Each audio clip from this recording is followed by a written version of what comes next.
Iya, shalom saudara. Iya, selamat malam. Terima kasih Pak buat kesempatannya. Saya boleh ada di tengah-tengah jemaat Tuhan yang saya percaya semakin hari semakin dikasihi dan diberkati oleh Tuhan ya. Juga buat Ibu Tim, shalom, tambah cantik aja Ibu. Iya, kita percaya saudara pemeliharaan Tuhan tetap ada atas kita dan hari ini kita akan sama-sama belajar tentang satu hal yang sangat dicari orang hari-hari ini yaitu ketenangan. Dan ya kita percaya bahwa ketenangan sejati itu kita nggak dapat di mana-mana kecuali di dalam Tuhan. Kita baca sama-sama dulu ayatnya ya, 1 Petrus pasal yang keempat ayat yang ketujuh saudara. Iya, 1 Petrus 4 ayat yang ketujuh, firman Tuhan berkata begini, kesudahan segala sesuatu sudah dekat, karena itu kuasailah dirimu dan jadilah tenang supaya kamu dapat berdoa. Ya, kesudahan segala sesuatu sudah dekat. Saya percaya kita semua juga percaya bahwa ya semakin ke sini kita semakin melihat tanda-tanda zaman saudara ya, ketika goncangan Tuhan izinkan terjadi, maka ya tidak ada satupun yang bisa melarikan diri. Bahkan kita melihat ya dengan adanya virus corona ini semua ya aspek dalam hidup manusia itu tergoncang ya, dari ekonomi semua saudara. Bahkan bukan hanya itu, hari-hari ini kecemasan, ketakutan yang begitu mencengkeram hidup manusia ya. Dan ya hari-hari ini saya banyak dapat konseling orang-orang yang nggak bisa tidur, orang-orang yang cemas ya, sehingga mereka harus minum obat tidur, kehilangan damai sejahtera, dan ada banyak hal lain yang terjadi.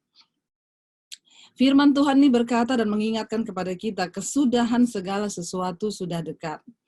Ya, mari kita mau terus berjaga-jaga, saudara. Mungkin orang berkata dari dulu juga katanya mau kiamat, buktinya nggak kiamat-kiamat.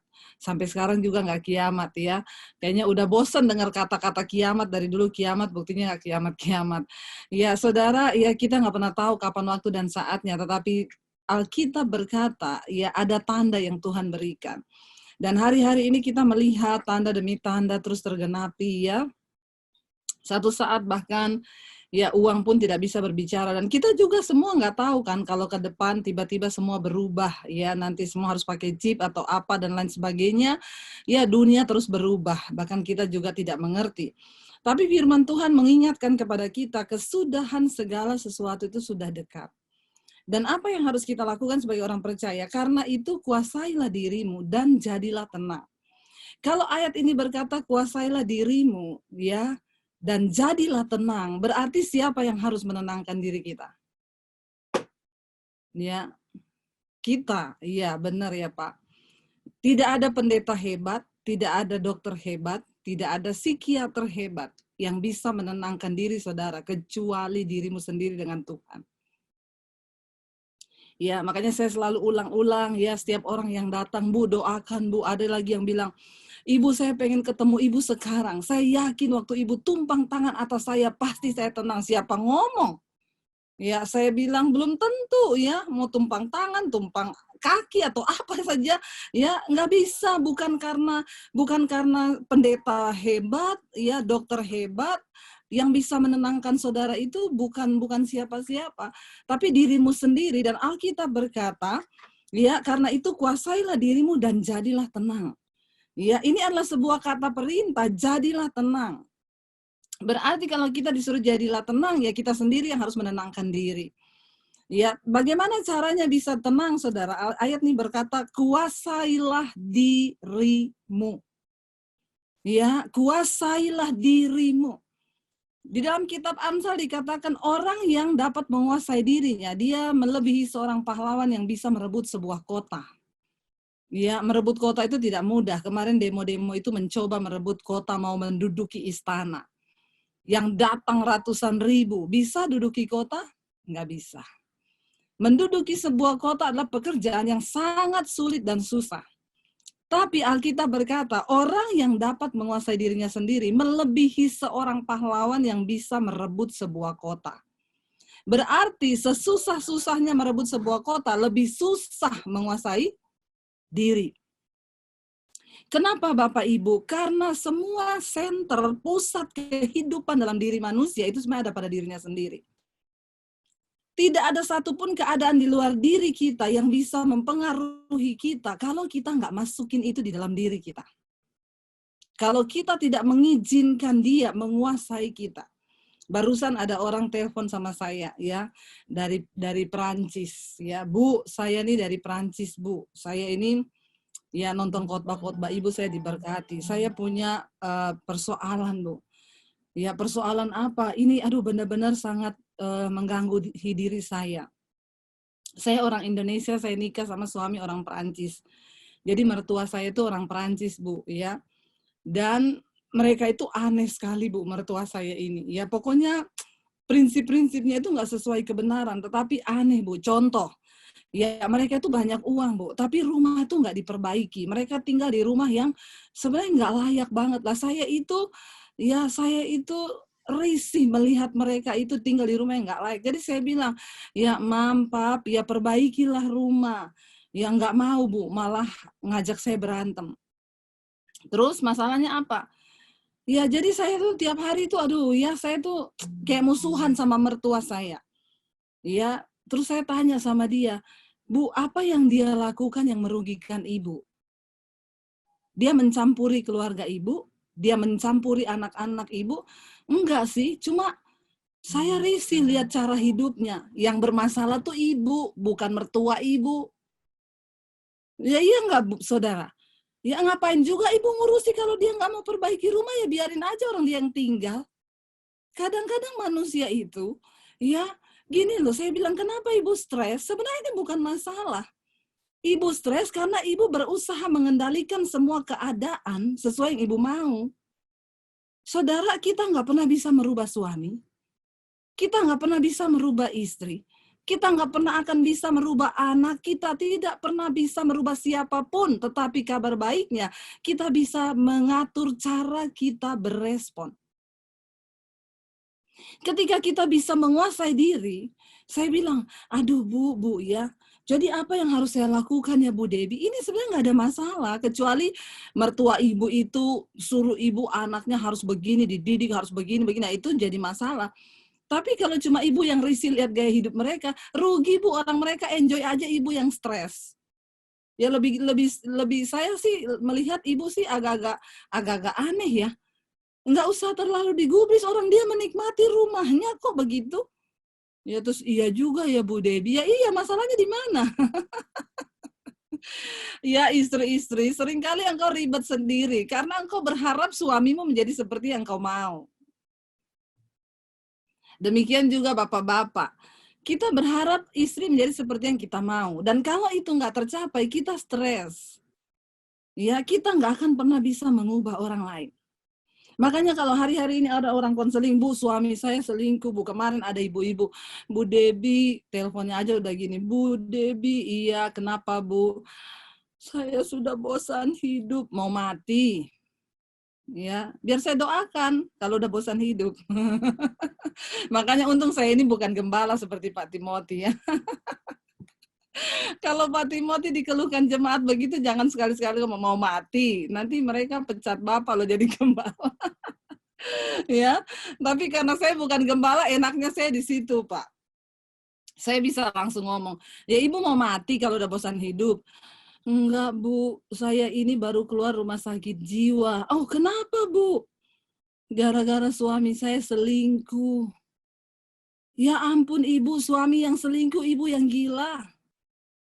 Ibu ngapain Bu? Iya saya terpukul. Ibu suami selingkuh, dunia belum kiamat. Saya mengerti tidak ada seorang pun istri yang mau suaminya berselingkuh. Tapi kalau hal itu terjadi, kita juga nggak bisa mengubah. Ibu sudah berdoa, ibu sudah minta pada Tuhan. Ya kalau dia tetap memilih berselingkuh, ibu doakan saja, Tuhan hajar suamiku Tuhan. Ya kan Alkitab bilang Tuhan menghajar orang yang dia kasihi sebagai anak. Dia menyesal orang yang dianggapnya sebagai anak. Supaya dia bertobat. Ya, saya bilang ibu, bagian ibu tuh sekarang doakan, ibu fokus sama Tuhan. Maaf ya Bu, saya mau ngomong ya. Makanya jangan terlalu mencintai suami melebihi Tuhan. Maaf saudara ya, ini kelihatannya agak bagaimana, tapi ini benar. Jangan terlalu mencintai istri melebihi Tuhan. Jangan terlalu mencintai anak melebihi Tuhan. Makanya Yesus berkata, kalau engkau tidak bisa membenci suamimu, istrimu, anakmu, orang tuamu, dan belajar mencintai aku lebih dari segala-galanya, engkau tidak layak bagi kerajaanku. Saya dapat ayat itu ketika saya harus memilih antara Yesus dan keluarga. Saya berdoa lalu saya temukan ayat itu. Yesus berkata, apabila engkau tidak belajar mengasihi aku, ya, dan membenci, ya, dalam tanda kutip membenci artinya apa? Ya, saya bilang sama dia, ibu, bukan suami yang tarik ibu masuk surga. Bukan istrimu yang bisa tarik engkau masuk surga, bukan anakmu. Urusan keselamatan tuh pribadi-pribadi. Kita semua berharap rumah tangga kita baik, Bu. Tapi ketika goncangan terjadi, suami memilih untuk berselingkuh, toh kita nggak bisa berbuat apa-apa, hanya berdoa. Kalau dia tetap memilih, ibu jangan gila. Soalnya dia bilang sama saya berapa kali berpikir mau bunuh diri, Bu. Tapi anak-anak saya masih kecil. Astaga, ibu, astagfirullah, subhanallah. Ibu jangan bunuh diri. Ya, kenapa Bu rugi suami yang selingkuh, ibu yang gila? Ibu fokus sama Tuhan. Ibu masih bisa berbahagia bersama anak-anak. Lihat masa depan anakmu, Bu. Ya, ibu kuasai dirimu. Jadilah tenang, Bu. Ya, jangan mau dikuasai. Seorang ibu saudara suaminya berselingkuh dengan pembantunya. Akhirnya dia terpukul sekali, ya. Karena dia tidak menyangka ibu ini wanita karir cantik luar biasa, saudara. Dan suaminya berselingkuh dengan pembantunya sendiri. Dia bilang sama saya, suaminya ini bukan tipe laki-laki yang nakal, tapi karena ibu ini memang wanita karir, dia sering tinggalin suaminya, mungkin tidak ada yang perhatikan di rumah, tiap hari yang ngasih makan ya pembantunya, akhirnya jatuh. Waktu saya ketemu dia telepon saya datang ketemu, saudara, dia sudah ke psikiater. Karena dia bilang sama saya, Bu, kalau dia selingkuhnya sama artis, Bu, sama Luna Maya atau siapa, mungkin saya lebih rela. Ya enggak lah, kalau suami ibu selingkuh sama artis berarti memang dia laki-laki nakal. Justru karena dia nggak nakal, ya yang terdekat lah yang bisa menggoda dia. Apalagi dengar-dengar itu pembantunya sering ke dukun bawa air-air putih, ditaruh di botol aqua, dikasih minum kepada majikannya. Makanya hati-hati bapak-bapak, harus banyak doa. Supaya biar dikasih minum-minum apa tidak mempan. Amin, bapak-bapak. Tidak usah menatap saya seperti itu. Lalu saudara, ibu itu terpukul sampai akhirnya dia izinkan semua perasaan sakit hati masuk dalam dirinya dan hatinya. Lalu dia renungkan itu siang dan malam. Padahal Alkitab bilang renungkanlah firman itu siang dan malam. Ya dia tapi saya bilang sama dia, ibu tahu golnya iblis itu di sini nih. Jadi suaminya udah bertobat, berlutut di bawah kakinya minta maaf, pembantunya itu akhirnya diusir dari rumah, ya. Tapi dia diintimidasi iblis terus, diingat-ingatin kebangetan suamimu, kebangetan suamimu, kebangetan suami. Lalu jiwanya mulai mati, saudara. Jiwanya itu mulai terpengaruhi sampai apa yang terjadi, ya. Saudara tahu karena dia sakit hati, dia kecewa. Akhirnya dia itu sering mual, pusing, kalau berdiri lama dikit pingsan. Lo bayangkan saudara, yaitu sakit jiwa mempengaruhi fisik lo. Akhirnya dia ke psikiaternya bilang, ibu akan begini selama 6-8 bulan. Nangis terus, ya. Akhirnya dia dan suaminya berunding, suaminya bilang kayaknya kamu perlu hamba Tuhan deh. Lalu dia ingat saya, dia telepon saya. Saya bilang, dan ibu mau kayak begini 8 bulan, Bu? Saya cuma mau tanya sama ibu saja. Ibu mau nggak kayak begini terus 8 bulan? Nggak mau, Bu Debbie. Kalau ibu nggak mau, hari ini juga ibu bisa sembuh. Tapi kalau ibu imani 8 bulan, ya ibu jalani selama 8 bulan. Silakan aja, saya nggak usah berdoa. Dia bilang, saya nggak mau, Bu, kayak gini tersiksa saya, asam lambung naik, setiap malam tidur pakai obat penenang, kalau nggak pakai obat tidur tidak bisa tidur. Ya, saya bilang, Bu, kuasailah dirimu dan jadilah tenang. Kita berdoa hari ini, jangan biarkan setan mengintimidasi. Saya biarkan dia melampiaskan semua kekesalannya, saya dengerin dia nangis, akhirnya kami berdoa.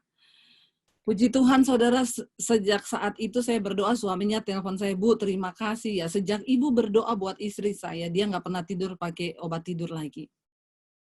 Dia sudah tidur tenang ya, dan sekarang ya semakin ke sehari dia semakin dipulihkan. Saya bilang, Bu, goalnya iblis, rumah tangga ibu sama bapak tuh cerai. Kan sebenarnya di alam nyata semua sudah selesai. Pembantu itu udah diusir, suami ibu sudah sadar dan memang itu hanya kejatuhan karena memang pembantu itu pakai guna-guna. Ya, sekarang suami ibu sudah bertobat. Tinggal ibu mau raih nggak kebahagiaan itu lagi. Cuma sejauh ibu menguasai dirimu loh. Alkitab berkata, saudara, orang yang tidak dapat menguasai diri, dia tuh seperti kota yang temboknya roboh. Zaman dulu itu orang kalau mau bangun kota, sebuah kerajaan, mau bangun kota, sebuah kota, itu yang nomor satu dibangun tembok.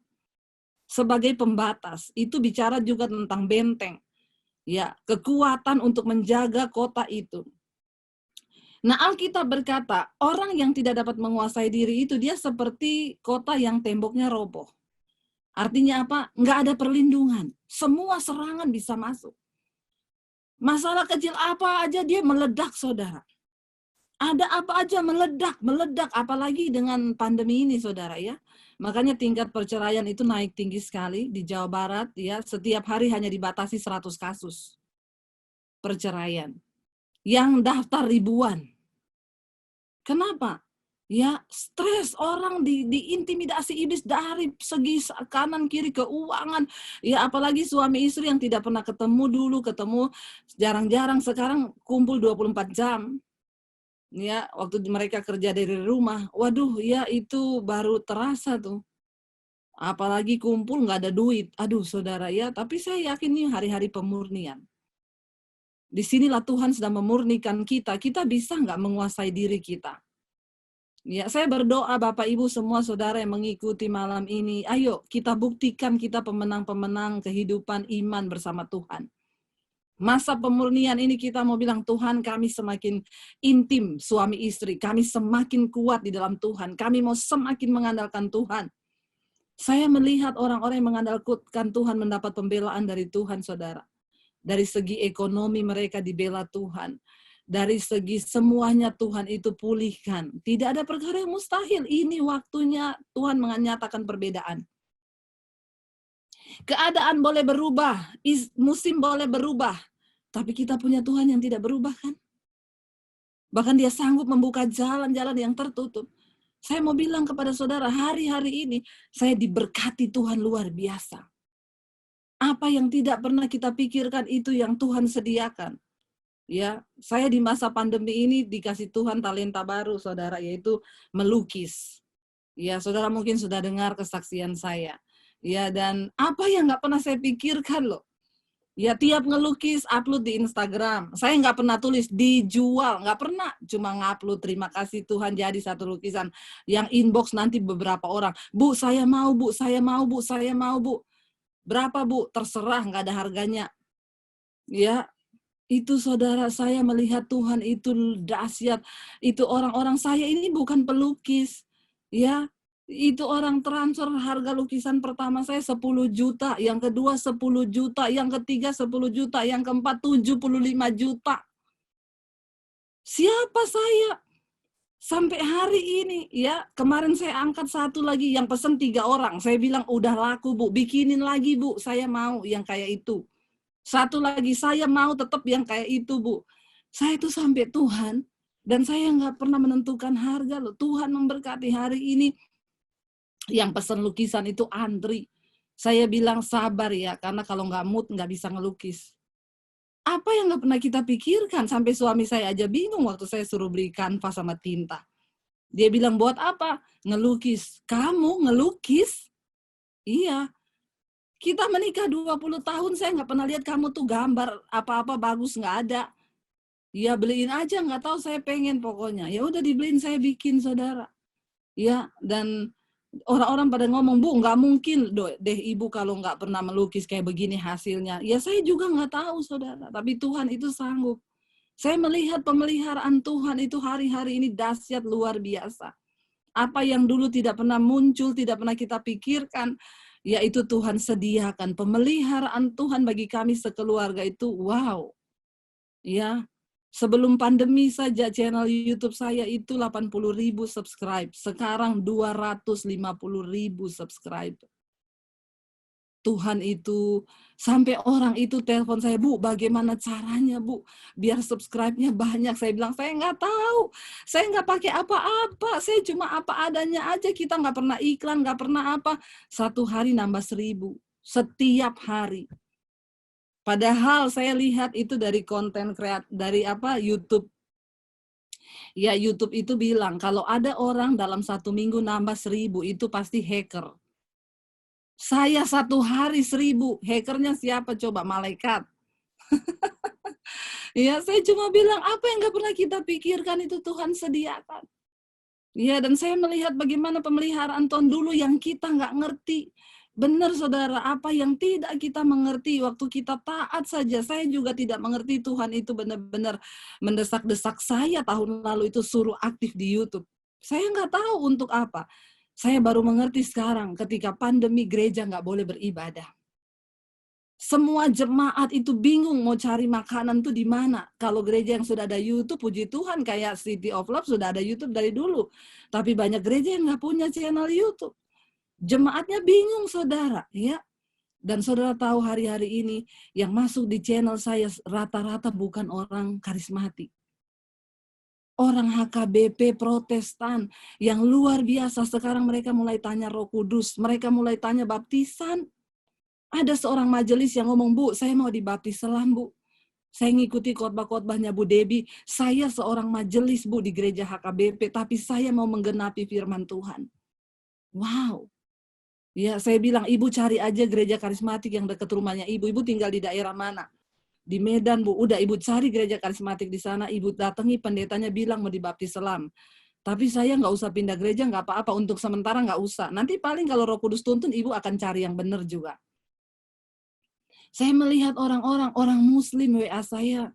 Bu, saya Muslim, Bu. Tapi tiap hari saya nonton channel khotbahnya Ibu. Saya senang, saya mencintai kebenaran, Bu. Ini tinggal sedikit lagi, saudara. Ya, bagaimana saya melihat penuaian jiwa-jiwa itu, apa benar-benar yang nggak kita pikirkan Tuhan sediakan.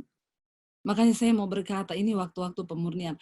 Kuasailah dirimu dan jadilah tenang. Supaya apa? Supaya kamu dapat berdoa.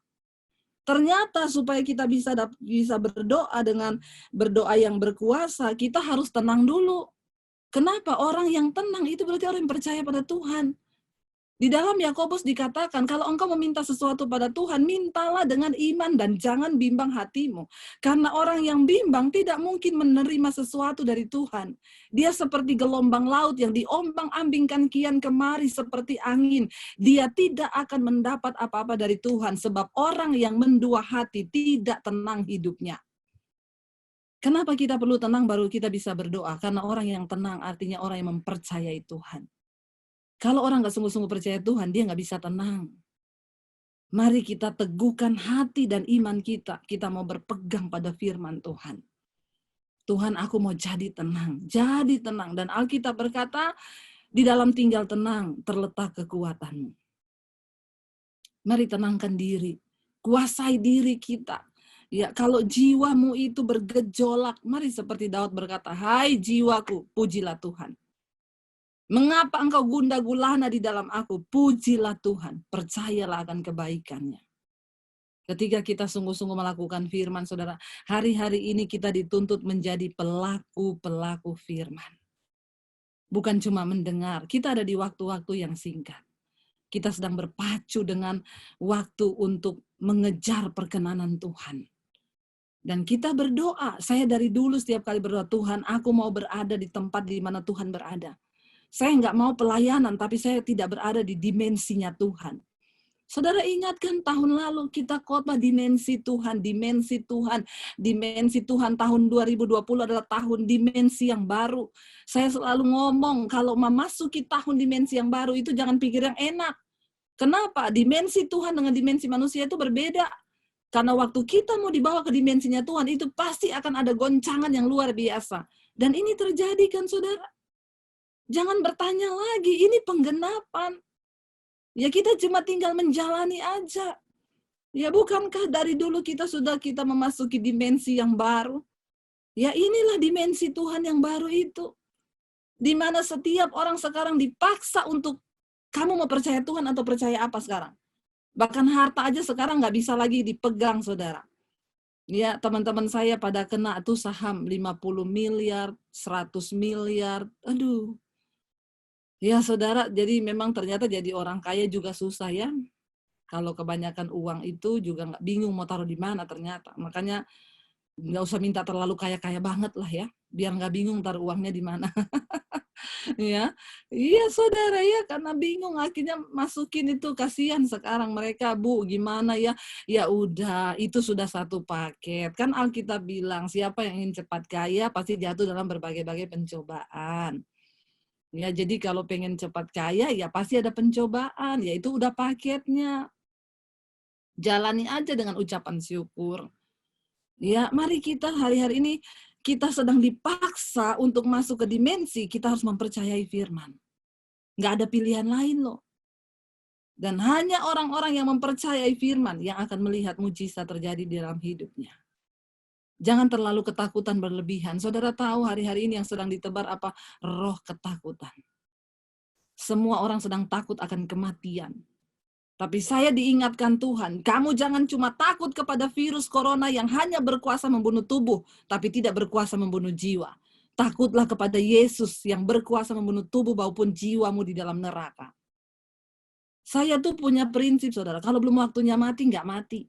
Kita memang harus jaga. Tapi kalau belum waktunya mati, ya nggak mati. Ya, yang meninggal itu ada orang telepon saya, Bu, suami saya meninggal karena corona. Saya bilang, Ibu, suamimu meninggal bukan karena corona, karena sudah waktunya Tuhan. Cuma caranya lewat corona. Ada yang karena jantung, ada yang karena macam-macam kan.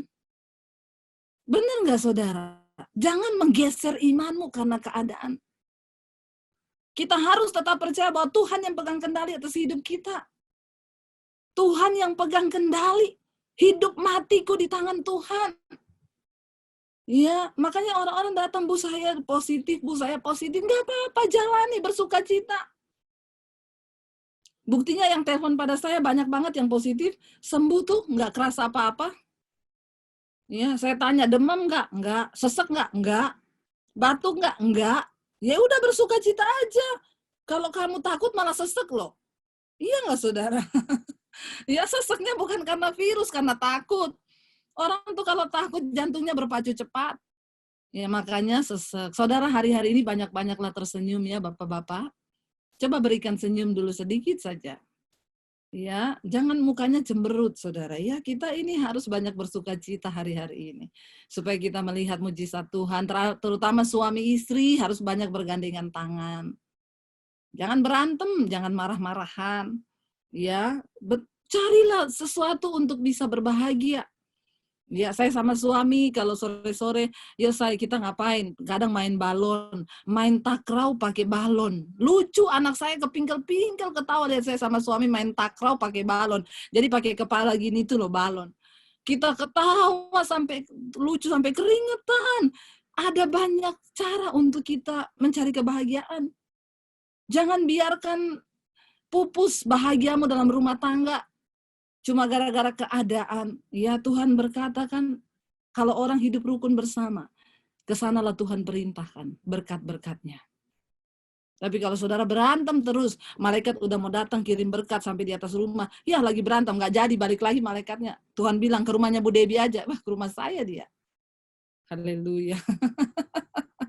Ya, jadi kita harus mengerti firman, kita harus menjadi pelaku firman supaya kita melihat perkenanan Tuhan dalam hidup kita. Tuhan Yesus memberkati.